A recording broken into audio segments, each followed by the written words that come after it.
Hey, Sunday night soul timers. I hope that you're doing well. We're going to get right into it. And it's been, for those that are in the women's purpose community, you know this, the topic that we're focusing on about this surrendering of identity, the identities that no longer serve us, these masks we wear, these ways of being that we feel accustomed to or have taken on at different points in our life because they've validated us in some way. They've made us feel worthy in the world in some way. But we're always growing and expanding. And this month, what we're focused on within the women's purpose community and in these Sunday night soul times as well is when it's time to surrender a way of being, an identity, a mask you've long worn that is no longer serving like who you want to be, the next version of you, what is seeking to now be expressed into the world. We're not meant to stay the same.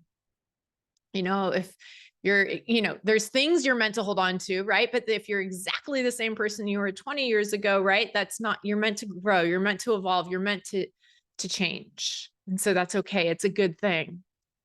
And these identities, these masks, they served us in some way. So you can look back on it with reverence, with gratitude. We took them on because they helped us reach a certain point in our life or navigate a certain time in our life.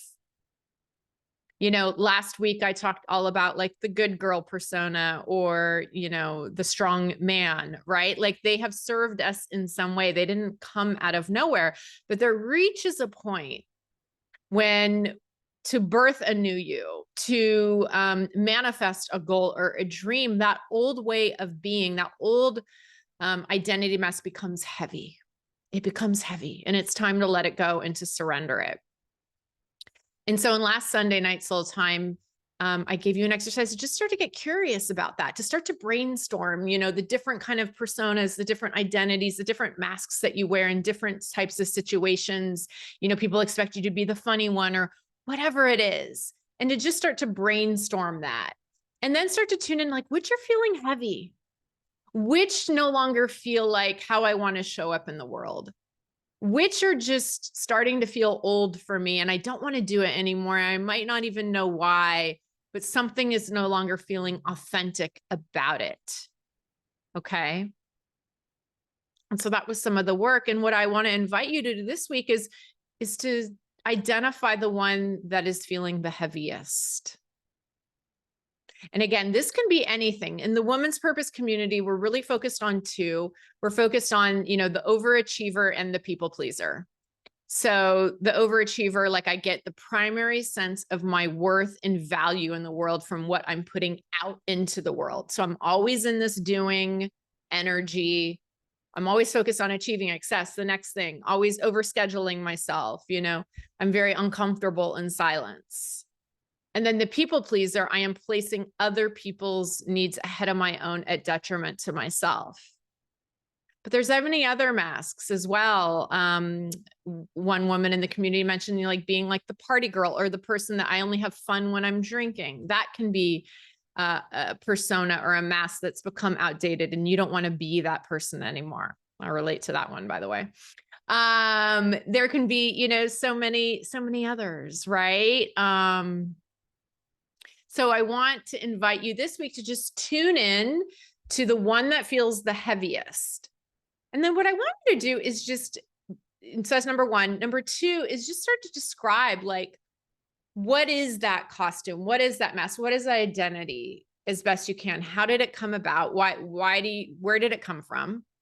How has it served you positively? And then also like, how has it served you negatively? Like, what has it blocked in your life? What has it blocked?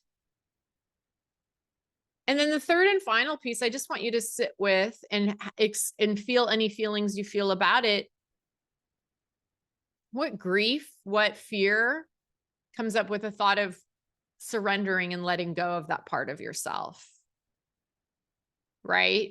What fears do you have about that? What feelings come up? They might be feelings of gratitude for the way that it has served you. It might be a fear that if I let go of this, I'm going to lose this.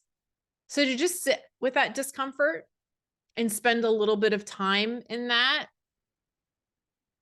And then 4, and if you're ready, you can write what letting it go might look like, right? It might be, tangible, behavioral, or it might be what that allows. Okay. So pick the one that feels heaviest. Describe it, like really describe it. This is really important, as best you can. All the ways it served you, the ways it hasn't, how it shows up, where it shows up, what it's about. And then 3rd, sit with any discomfort, any feelings about it, any grief, any loss. And then 4, what might letting it go look like in reality? What does that enable? What does that allow in? And what does that feel like? It's really important work, especially if there's something you've been working on wanting to create in your life. It can be a very specific intention, a new way of being, and you've struggled to allow that to happen for you. It's very likely that there's an old way of being that needs to be let go of first. Manifestation and intentions is as much a process of release and surrender and letting go of stuff as it is bringing stuff in. So sit with this if it resonates. Again, in the name of self-exploration, self-awareness, personal growth, it's really important work to just get curious about yourself. When we're in unconsciousness, we can just go years of staying the same, not growing, evolving in some ways, just because we haven't taken time to get curious and do a process of self-examination. And you're meant to grow. You're meant to change and evolve. You are not meant to be the same person you are. I mean, if I was the same person I was even 10 years ago, that'd be a little disappointing. And it's not that the things that you love about yourself have to go or change. It's just, we're always shedding skin. Okay. So what skin do you want to shed? That's it for this week. We hope you have a beautiful week ahead. If you need anything, reach out for support, and I'll see you next week. Bye for now.